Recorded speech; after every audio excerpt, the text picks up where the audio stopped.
이 자리에 계신 여러분과 저는 예수 그리스도가 누구신가라는 질문에 대해서 분명한 대답을 가지고 있습니다. 예수를 깊이 생각하라라는 것은 두말할 나위 없이 우리들의 믿음과 신앙의 주체가 되시는 성자 예수님을 잘 믿고 따르자라는 우리 기독교인이 가져야 할 가장 기본적인 태도가 된다라는 점에서 이견이 있을 수가 없는 것입니다. 그런데 오늘 이 짧은 본문의 말씀이지만 이 말씀을 보면 예수 그리스도께서 하나님의 아들 되심, 즉 성자 하나님이라는 의미는 조금 약하게 풍겨 나오는 것도 사실입니다. 본문 속에서 그리고 히브리서 말씀 전체에서 예수님에 대한 여러 가지 지칭이 나오는데 대부분의 경우에 대제사장이라고 표현된 점에 우리들이 초점을 맞춰서 그 이유를 살펴볼 필요가 있습니다. 왜 하나님께서는 굳이 이러한 표현을 쓰셔서 그리스도 예수에 대해서 설명을 하시는가라는 것을 밝혀가는 것이 오늘 말씀을 열어가는 중요한 키가 됩니다. 역지사지라는 말을 여러분들 잘 알고 계시리라 믿습니다. 입장을 바꿔놓고 상대방의 처지를 이해한다라는 것입니다. 자, 몇 해 전에 이 한인 커뮤니티 안에서 그리고 한국에서 굉장히 인기 있는 드라마가 하나 있었습니다. 그 앵그리 맘이라는 그런 드라마가 있었어요. 90년대 이 최고의 배우였던 또 저의 히어로이기도 했던 그 김희선이라는 그 탤런트가 여고생의 학부모로 나오는 이제 그런 드라마입니다. 근데 그 드라마를 보면 자신의 딸과 그 엄마가 역할이 바뀌어서 엄마가 딸의 학교에 가서 학생이 돼서 공부하는 그런 장면이 나와요. 딸이 공부하던 그 반에 들어가게 되고 딸 자리에 앉아서 그 엄마가 학생이 되어 있는데 딸이 겪고 있었던 문제들과 또 이 시대 청소년들이 가지고 있는 여러 가지 문제들을 직접 고등학생의 눈높이에서 체감한다라는 그런 줄거리입니다. 조금은 비현실적이고 황당한 그런 설정이기는 하지만 근래에 그리고 이 시대의 그 학원 폭력에 대한 문제와 또 한국의 청소년들이 겪는 입시의 부담감 등과 맞물려서 큰 인기를 끌었다라고 합니다. 그래서 그 드라마가 인기를 끌었었던 결정적인 이유는 딸의 입장에 서 있는 그 젊은 엄마가 기성사회를 향해서 이 청소년들의 목소리를 대변했다라는 점이라고 할 수 있습니다. 그리고 학교의 여러 가지 문제들 그리고 요즘에 청소년들의 여러 가지 문제들에 대해서 그냥 침묵하고 있었던 대다수 선량한 학생들의 목소리를 부모가 대신 나서서 이 사회에 전했다라는 그런 점이라고 합니다. 그런데 이 역지사지의 미학이라는 것이 우리 기독교 신앙 안으로 들어오게 되면 그다지 훈훈한 분위기만을 만들어내지는 못합니다. 기독교 신앙을 하나의 드라마틱한 구성으로 조명을 해보면 성삼위 하나님이 계시고 우리 피조물인 인간이 있습니다. 그리고 그 둘 사이를 하나님과 우리 피조물 인간의 사이를 어떻게 해서든지 간에 벌려놓으려고 하는 사탄이 있어요. 그리고 사실상 하나님과 우리 사람 사이에는 도저히 근접할 수 없고 넘을 수 없는 벽이 가로막고 있습니다. 그 벽을 우리의 죄악이라고도 이야기를 하죠. 그 시간과 공간이라는 그 제약이 막고 있고 또 절대적인 선과 거룩함이라는 것으로서 나누어지기도 하는 것입니다. 그런데 우리가 알고 있고 믿고 있는 복음은 도저히 하나 될 수 없고 함께 동거할 수가 없는 관계인데 하나님의 일방적인 작정과 선택과 사랑으로서 하나가 되어버렸다라는 것입니다. 이 같은 큰 사건을 우리가 구원이라고 이야기합니다. 그러나 피조물인 우리 인간은 여전히 우리 안에 남아있는 죄성과 우리의 연약함으로 인해서 그 하나님의 은혜와 사랑을 체감하지를 못합니다. 그래서 혹자는 얘기하기를 우리 성도들의 인생이라는 것은 하나님의 깊은 사랑과 구애에 대해서 조금씩 알아가면서 하나님께 반응해가는 그런 과정이다라고 하기도 하는 겁니다. 서로가 상대를 이해하고 알아가기 위해서는 상대방의 입장이 돼봐야 하는 거예요. 앞서 말씀드린 그 드라마와도 같이 엄마는 딸의 입장에서, 딸은 엄마의 입장에서 서로의 처지를 바라볼 때에 그 상대방이 가지고 있는 생각과 마음을 비로소 이해하고 공감할 수가 있는 것입니다. 그런데 하나님의 피조물인 우리 인간이 어떻게 하나님의 입장에서 우리 스스로를 바라볼 수가 있겠습니까? 우리들이 하나님의 마음을 금방 이해하고 알게 돼서 긴밀한 교제를 나눌 수 있고 하나님의 깊은 마음을 깨달을 수가 있다면 얼마나 좋겠습니까? 그러나 그것은 불가능한 일입니다. 유한한 우리 인간은 무한하신 하나님을 먼저 알 수도 없고 헤아릴 수가 없습니다.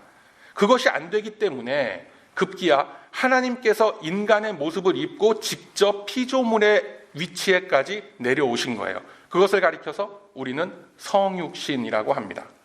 이것은 누구나 다 잘 알고 있는 교리적이고 또 역사적이고 객관적인 사실입니다. 그런데 오늘 본문의 말씀에는 사도시며 대제사장이라고 하나님이신 그 성자 예수님을 호칭하고 있어요. 왜요? 왜 특별히 인간이 맡고 있는 이 직분의 명칭으로 예수님을 호칭하고 있을까요? 바로 여기에 우리 하나님께서 이루시고자 하시는 역지사지의 미학이 담겨 있다라는 겁니다. 하나님께서는 우리들의 창조주가 되시고 우리의 생각과 우리의 필요와 간구를 이미 다 알고 계신 분이십니다. 그러나 그러한 전능하신 하나님의 존전에 우리 인간은 직접 나아갈 수가 없는 그런 존재입니다. 앞서 말씀드렸다시피 하나님의 거룩과 하나님의 영광 앞에 죄성을 안고 있는 우리 인간은 도저히 근접할 수 없는 그 간극이 있는 것입니다. 그 간극을 좁히는 행위가 바로 제사예요. 신약시대를 살고 있는 우리에게는 예배가 되는 것입니다. 하나님의 마음을 기쁘게 해드리고 우리들이 가진 모든 연약함과 불신앙의 것들을 주님 앞에 내려놓고 용서와 위로함을 받는 자리가 제사라고 한다면 하나님의 백성들을 대신해서 제사의 자리로 안내하는 사람을 제사장이라고 합니다. 그렇기 때문에 이 제사장이라는 존재는 양쪽을 모두 다 화목하게 하는 그런 직분입니다. 여러분, 예수 그리스도는 성자 하나님이십니다. 어떻게 우리 인간과 성삼위 하나님이 화목해 될 수 있겠습니까? 이 도저히 될 수가 없는 일인데 그 화목의 고리를, 그 연결 고리를 하나님께서 직접 열어주셨고 직접 만들어주신 것입니다. 구원의 역사를 우리에게 허락하셨고 성육신을 해주심으로 말미암아 십자가와 부활을 통해서 그 화목의 고리를 스스로 열어 제쳐 놓으신 것입니다. 쉽게 말씀드려서 우리들이 하나님 앞에 나아갈 수가 없기 때문에 이제는 하나님께서 직접 찾아오셔서 우리들을 붙잡아서 그 존전에 세워 놓으신 겁니다. 요즘 흔히 하는 말로 하나님 혼자 다 하드캐리 하신 거예요. 히브리서에서는 예수 그리스도야말로 충분한 중재자가 되신다라는 것을 여러 차례에 걸쳐서 말씀을 하고 있습니다. 오늘 우리가 나눈 본문의 그 앞구절이었던 히브리서 2장 17, 18절의 말씀 보면 이렇게 돼 있습니다. 그러므로 저가 범사의 형제들과 같이 되심이 마땅하도다. 이는 하나님의 일에 자비하고 충성된 대제사장이 되어 백성의 죄를 구속하려 하심이라. 자기가 시험을 받아 고난을 당하셨은즉 시험 받는 자들을 능히 도우시느니라 라고 말씀하는 거예요. 즉 예수님께서 제사장의 직분으로서 우리들을 하나님 앞에서 편들어주기 위해서는 우선 우리들에 대해서 잘 알아야 하고 우리들이 겪고 있는 이 고통과 고민들의 근원에 대한 깊은 이해가 있어야 한다라는 것입니다. 이는 제사장 직분을 맡으신 예수 그리스도의 예표로서 우리들에게 이미 선명하게 보여졌던 그 모세라는 인물을 보면 알 수가 있는 겁니다. 출애굽기 32장에 보면 모세가 시내산에 계명을 받으러 올라간 사이에 이스라엘 백성들이 벌였던 그 패역함에 대해서 자세히 기록이 되어져 있습니다. 진노하신 하나님께서 어떻게 하셨습니까? 이스라엘을 당장 진멸하라 라고 하셨어요. 그러나 모세의 간곡한 만류로서 이스라엘은 목숨을 보존하게 됩니다. 이제 산에서 내려온 모세는 그 상황들을 금송아지를 만들고 막 그 춤을 추고 하는 그 상황들을 친히 목격을 하고 레위 지파를 동원해서 3,000명을 처형해 버립니다. 그리고 모세와 레위 지파의 분노했음을 용서받기 위해서 하나님께 저희들이 이런 일을 행했나이다 라고 하나님 앞에 아뢰니까 하나님께서는 모세에게 야 네가 어떻게 그렇다 아무리 그래도 그렇지 어떻게 3,000명을 죽일 수가 있느냐 이렇게 얘기하지 않으셨다라는 거예요. 그래서 출애굽기 32장의 마지막 구절에는 어떻게 돼 있냐면 여호와 하나님께서 백성들을 치셨다라고 돼 있어요. 모세와 레위 지파가 한 일인데 여호와 하나님께서 하신 일로 그렇게 성경은 기록하고 있는 겁니다. 모세가 저지른 사건인데 그 사건을 놓고 하나님께서는 당신께서 스스로 하신 일로 삼으셨다라는 것을 보게 되는 거예요. 결국 사도, 제사장이라는 것은 하나님과 그 백성을 잇는 다리의 역할을 하는 겁니다. 그것을 우리의 입장에서 보면 다리의 역할이 되는 거고 하나님의 사이드에서 보면 충실한 종의 역할을 하는 것입니다. 그러니까 자기 백성을 인도에 나아가는, 하나님 앞으로 인도에 나아가는 충실한 선한 목자가 된다라는 거예요. 즉 예수님께서는 하나님이시지만 자기 백성들의 편에서 성부께서 부여하신 대속의 사역을 이루시기 위해서 친히 낮아짐을 택하사 이 땅에까지 내려오시게 된 겁니다. 그분은 우리들과 같이 되셨고 우리들이 당하고 있고 우리들이 겪고 있는 모든 실존의 문제들 속으로 들어오신 것입니다. 사실은 그렇게까지 하실 필요가 없으셨지만 고통을 당하셨고 핍박과 멸시를 당하셨고 항상 굶주림과 목마름에 시달리셔야만 했었습니다. 그래서 이 사실을 히브리서 5장 7절 이하 말씀 쭉 보면 그는 육체에 계실 때에 자기를 죽음에서 능히 구원하실 이에게 심한 통곡과 눈물로 간구와 소원을 올렸고 그의 경외하심을 인하여 들으심을 얻었느니라. 그가 아들이시라도 받으신 고난으로 순종함을 배워서 온전하게 되었은즉 자기를 순종하는 모든 자에게 영원한 구원의 근원이 되시고 하나님께 멜기세덱의 반차를 쫓은 대제사장이라 칭하심을 받았느니라 라고 말씀하는 거예요. 자, 예수님께서는 모든 고난과 고통을 충분히 피하실 수 있으셨지만 피하지 않으셨고 다 감당해내셨습니다.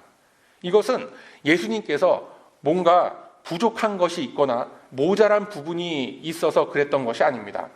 받은 고난으로 인해 순종함을 배웠다라고 하셨는데 이 대목을 우리가 자칫 오해할 수가 있지만 예수님께서 뭔가가 좀 부족하셔서 이 땅에서 훈련을 좀 더 받아야만 했던 그런 존재가 아니다라는 거예요. 그렇다면 왜 그러한 고통과 고난을 굳이 당하셨는가? 하나님이신 예수님은 이 땅에 내려오셔서 연약함, 부족함, 공포 등 여러 가지 고통들을 직접 체휼하심으로써 친히 자기 백성들을 공감하셨던 것입니다. 직접 고통을 당하는 처지가 되어서 우리들을 위해서 성부께 간구하고 중보하는 입장이 되셨던 겁니다. 사람의 감성과 사람의 감정을 친히 입고 그것을 경험해 보신 것입니다. 강권적인 역사하심으로 우리들의 고통을 공감하는 자리에까지 내려오셨던 것입니다. 하나님이신 예수님이 이 땅에 내려오신 그 자체가 벌써 희생이 되는 거죠. 십자가는 물론이고 성육신 자체가 바로 희생하심이다라는 거예요. 희생함 없이 공감한다라는 것은 있을 수가 없는 그런 일입니다.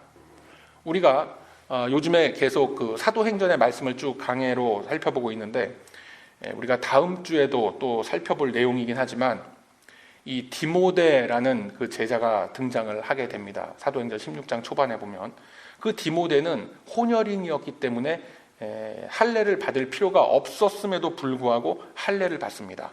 여러분 한번 생각해 보세요. 마취제가 있습니까? 뭐 병원이 제대로 있습니까? 아무런 무슨 의학적인 어떤 인프라가 갖춰져 있지 않은 2000년 전의 고대 중동에서 아무런 장비와 시설도 없이 그냥 할례를 받는 거예요. 왜 그렇게 했겠습니까? 왜 그런 아픔과 그런 것을 그 디모데가 겪었겠습니까? 바로 주님의 말씀을, 복음을 유대인들에게 더 잘 효과적으로 전하기 위해서 유대인들 속으로 들어가기 위한 디모데의 희생이었던 겁니다. 그런 희생이 없이 공감한다라는 것은 있을 수가 없는 거예요, 여러분. 그렇다면 그렇게 중보자로서 우리들을 위해서 희생하시고 공감하시면서 하나님과 사람의 사이를 연결해 주시는 제사장적 역할을 맡으셨다라는 것이 아니 오늘날을 살아가는 나에게 도대체 무슨 의미가 있단 말인가? 그리고 그런 역할을 할 수 있는 존재가 왜 굳이 예수님뿐이란 말인가? 라는 의문이 들 수도 있습니다. 그런 의문이 당연히 들죠.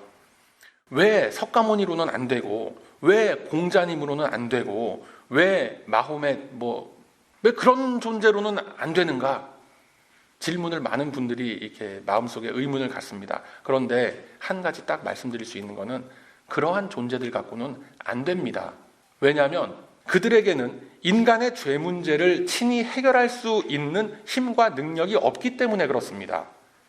각자 알아서 그저 열심히 돌을 닦고 마음을 잘 수련해서 구원의 길에 서라라고 하는데, 이 비슷비슷한 가르침을 주는 것 같지만 결과적으로 그것들에게서는 아무런 해결을 얻지 못하는 거예요.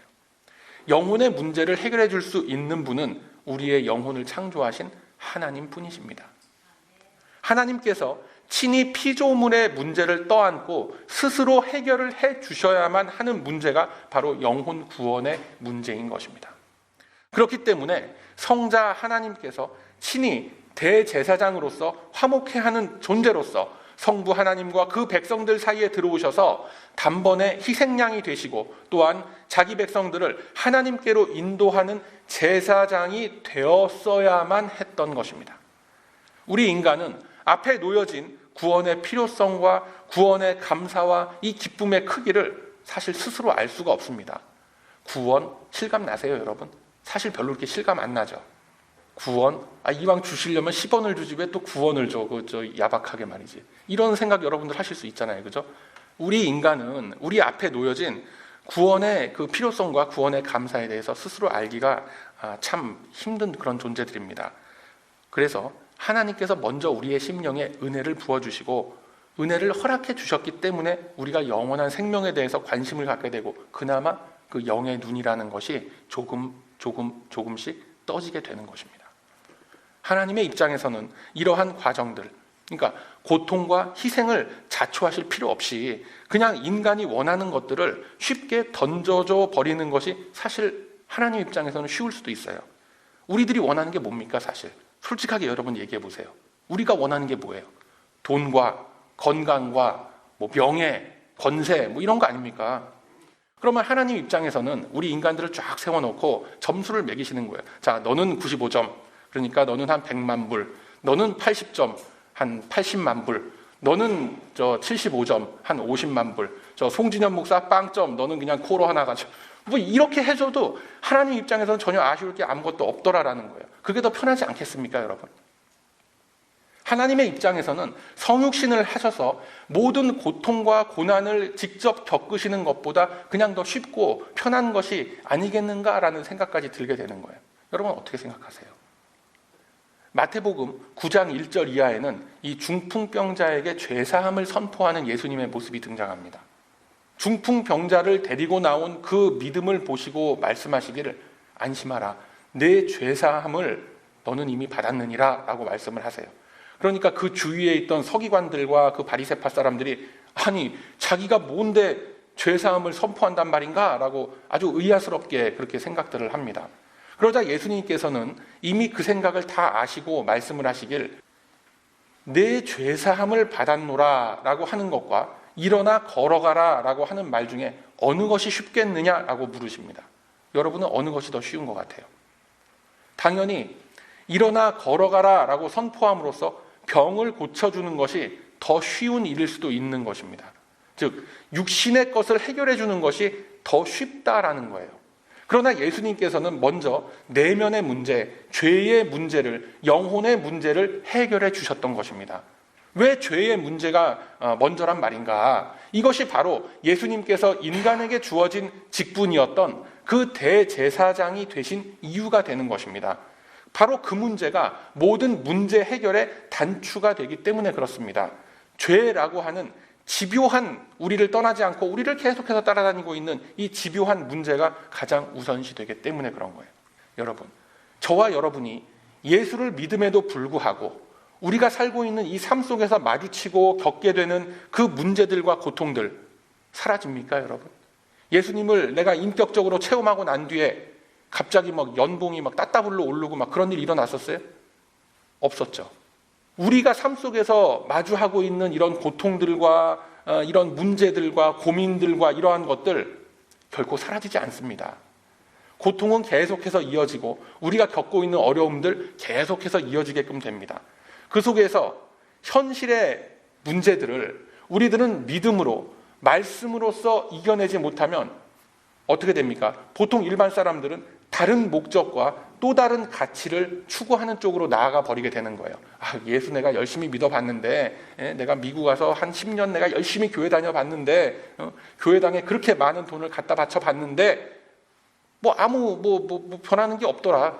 아무 문제가 해결이 안 되더라. 그러면 잠깐 내가 생각을 좀 바꿔서 이제는 다른 데를 한번 내가 투자를 좀 해보는 것이 낫지 않겠는가, 이런 생각을 하시면서 저기 무슨 어디에 요즘에 부에나팍에 정회사 무슨 절도 생기고 막 그러더라고요. 이제는 그런 데를 또 얼기설기 기웃기웃 하시는 그런 일들이 벌어지고 다 그러는 거예요. 그런 걸 보고 우리가 보통 얘기하기를 영적인 풍선 효과라고 얘기를 하죠. 경건의 모양은 갖췄지만 그 안에 능력이라는 것은 아무것도 나타나지 않는 겁니다. 경건의 모양, 즉 착하고 선량한 우리의 겉껍데기의 겉모양은 가졌지만 그 속에는 결국 다른 것들이 가득 차 있는 거예요. 무엇으로 가득 차 있습니까, 여러분?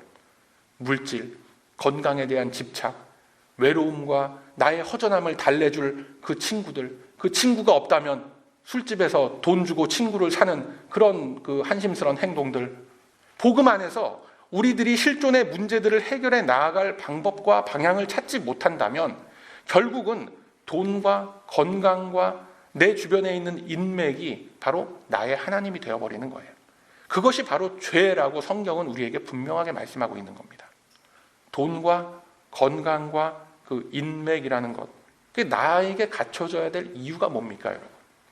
궁극적인 이유와 목적이 있으십니까? 그것에 대한 답이 여러분들 각자의 마음속에 있습니까? 왜 내가 물질을 풍족하게 가져야 되고, 왜 내가 아주 건장한 그런 건강을 내가 가져야 하는지, 왜 그런 거예요, 여러분? 결국은 나라는 이 개인의 만족, 나의 공허감을 채워줄 수 있는 내 만족을 위함일 뿐인 것입니다. 마가복음 4장 35절 이하에 보면 풍랑을 꾸짖으시면서 잠잠케 하시는 예수님의 기적이 나타나요. 예수님과 제자들이 따로따로 배를 타고 가던 그런 게 아니었습니다. 같은 배를 타고 있었어요. 풍랑이 일어나서 배가 흔들립니다. 자칫하면 난파당할 위기라고 이 제자들은 느끼게 되고 잠들어 계신 예수님을 막 흔들어 깨우죠. 그러면서 하는 얘기가 뭐냐면, 아니 예수님, 우리가 지금 이 풍랑 때문에 다 죽게 됐는데 왜 돌아보지 않으십니까? 라고 하는 거예요. 그러자 예수님께서 뭐라고 그러셨습니까? 예수님께서는 바람을 꾸짖으시고 이 바다를 향하여 잠잠하라 라고 하셨습니다. 그러시면서 돌아서서 제자들에게 말씀하시기를 어찌하여 무서워하느냐, 어찌 이토록 믿음이 없느냐라고 하셨습니다. 분명히 두려움에 떨고 있던 제자들과 그들을 구원해 주신 예수님은 같은 배를 타고 가던 중임을 우리가 절대 놓쳐서는 안 됩니다. 성경의 약속과 성경의 목적은 풍랑이 없는 평온한 바다 같은 인생을 우리에게 허락해 주시는 것, 그것이 목적이 아니에요. 풍랑 속에서도, 피할 수 없는 태풍 속에서도 하나님과 함께 하기 때문에 결국은 그 폭풍도 우리의 유익을 위해서 주어진 것임을 인정하는 자리가 바로 우리 성도가 서야 하는 자리인 것입니다. 그 자리에 서서 우리의 영원한 대제사장이신, 우리의 영원한 공감자가 되시는 예수 그리스도를 바라보라. 그때 바로 오직 예수 그리스도만이 우리네 신앙의 목적과 방향이다라는 것을 더욱 정확하게 깨닫게 될 것입니다. 여러분, 오직 예수 그리스도만이 유일한 삶의 해결이 되고 답일 수밖에 없습니다. 오직 하나님이신 예수 그리스도께서 우리들의 유일한 소망이 될 수밖에 없는 것입니다. 우리들의 삶, 우리 주변에 우리의 인생이라는 그 시간 속에 우리에게 주어지는 이 여러 가지 풍랑들 결코 잠잠히 있지 않습니다. 언제고 다시 일어나서 덤벼들게끔 되어 있는 것입니다. 그 풍랑 결코 피할 수 없습니다. 요나를 한번 보세요. 니느웨로 가라라는 말씀을 피해서 다시스로 갔어요. 그럼 평안하고 안락한 삶이 이어져야 될 거 아닙니까? 하나님께서는 강권적으로 요나를 붙들어서 다시 니느웨에 던져놓으시더라라는 거예요. 여전히 우리들은 열심히 신앙생활을 함에도 불구하고 건강은 갈수록 나빠지고 항상 물질적인 이런 부족함에 쪼들리면서 살 수밖에 없는 거예요. 여러분, 그게 정상인 겁니다. 아주 지극히 정상인 거예요. 열심히 일하지 않는 이상 이 물질이라는 것은 내 손에 공짜로 결코 그냥 들어오지 않습니다. 그리고 일할 수 있는 시간과 공간과 이 기회의 한계라는 것은 분명히 있는 겁니다. 나이가 들수록 건강은 어떻게 됩니까? 점점 나빠지게 되는 거죠. 지극히 정상입니다. 결국은 때가 되면 우리들은 누구나 하나님의 부르심을 받게 되는 것입니다. 그렇다면 아무도 피할 수 없는 이 실존의 삶 속에서 누구와 함께 무엇으로서 이 풍랑들을 견뎌내시겠습니까? 물질이나 명예, 권력, 나의 육신의 건강, 이러한 것들은 결코 영원한 가치가 아닙니다. 우리가 세상을 살아가는 동안 잠시 동안 나의 이 모습을 빛나게 해줄 수는 있을지 모르겠지만 우리 앞에 펼쳐질 또 다른 그 세상의 삶 속에서는 아무런 배설물만도 못한 것들이 그러한 것들입니다. 여러분, 이제 올해도 거의 다 저물어 가고 있죠. 지금 다음 주가 추수감사절이고 그 다음 주가 12월 1일이 첫째 주일 아닙니까? 12월 첫째 주. 올해도 다 간 거예요, 지금. 그 다음 주가 이제 대강절 첫째 주일이 되는 거예요. 올해가 다 가기 전에 이제부터라도 하나님께로 우리를 인도하시기 위해 나의 고통과 나의 서러움과 나의 고민들을 이미 다 겪고 공감하시고 나를 대신해서 속죄의 제물이 되셨던 예수 그리스도만을 바라보시길 바랍니다. 그분만을 생각하고 그분과만 동행하시길 바랍니다. 오직 우리의 대제사장이신 예수님만 깊이 생각하시길 바랍니다. 왜요? 그분만이 영원한 가치이며 영원한 진리이기 때문에 그렇습니다. 영원할 뿐만이 아니라 유일한 진리이기 때문에 그렇습니다. 예수로만 살고 예수로만 죽겠다라는 굳은 결심과 또 실천해 나아가는 우리네 삶의 모습 속에서 우리 주님께서는 저와 여러분의 심령 속에 이렇게 말씀하실 것입니다. 네가 물 가운데로 지날 때에 내가 함께 할 것이라. 강을 건널 때에 물이 너를 침몰치 못할 것이며 내가 불 가운데로 행할 때에 타지도 아니할 것이요 불꽃이 너를 사르지도 못하리니 나는 내 여호와 하나님이 됨이라. 이사야 43장 2절의 말씀이죠. 사랑하는 우리 베다니 가족 여러분, 남은 한 해 동안, 남은 2019년도 이 한 해 동안 이 말씀 잊지 마십시다. 우리의 대제사장 되시고 우리들의 중보자와 위로자가 되시는 예수 그리스도와 같은 배를 타고 우리들에게 주어진 이 삶의 나날들을 우리 함께 믿음으로 견뎌내시길 바랍니다. 이 귀하고 복된 사실 앞에 믿음으로 감사하며 순종함으로 신앙의 성숙을 위해 정진해 나아가는 그 복된 발걸음들 앞에 주께서 예비하신 귀한 은혜와 신령한 하늘의 복이 저와 여러분에게 충만히 임하게 될 것입니다. 이 세상은 주님만 바라보고 나아가기에는 사실 너무나 많은 유혹과 다양한 이 세속적인 문화 환경들이 우리를 지배하려고 하죠. 예전보다 훨씬 복잡다단한 이 삶의 모습들이 우리를 힘들게 하고 우리를 지치게 합니다. 우리의 조상들이 그리고 우리의 선배 세대들이 살았던 그 세상들보다 40년대, 50년대, 60년대보다 훨씬 더 치열하고 복잡한 이 세상 속에서 우리들은 경쟁하고 비교당하면서 세속적인 가치를 따라갈 것을 강요당하고 있는 겁니다. 그러나 그렇다고 해서 당신의 백성들을 붙들고 계신 우리 하나님의 능력이 없어지거나 우리를 외면하고 계심이 아니다라는 것 꼭 기억하시길 바랍니다. 언제나 우리를 공감하시고 언제나 우리를 체휼하시고 예비된 은혜의 자리로 인도하시길 원하시는 우리 주님의 손길은 그 인도하심 앞에 순종하며 따르는 이 모든 하나님 백성들의 심령을 강권적인 역사하심으로 이끌고 가 주실 것입니다. 이 사실을 우리들의 가슴 속에 깊이 품으시고 이제 얼마 남지 않은 2019년도 이 올 한 해의 삶을 주님 앞에서 신실하게 증거해 내시길 소망합니다. 한 믿음, 한 마음으로 나아가는 우리 모두의 발길 앞에 우리 주님께서 열어가시는 새로운 삶의 지경은 언제나 우리 앞에 새롭게 펼쳐질 것입니다. 그러하므로 이제는 나의 모든 고통과 아픔들을 주님 앞에 내려놓고 오직 주님의 인도하심 앞에 믿음으로 나아가 거룩한 하늘 백성으로 큰 은혜와 복을 마음껏 누리시는 저와 여러분의 가치 있는 이 삶이 다 되시기를 주님의 이름으로 축원드립니다. 아멘.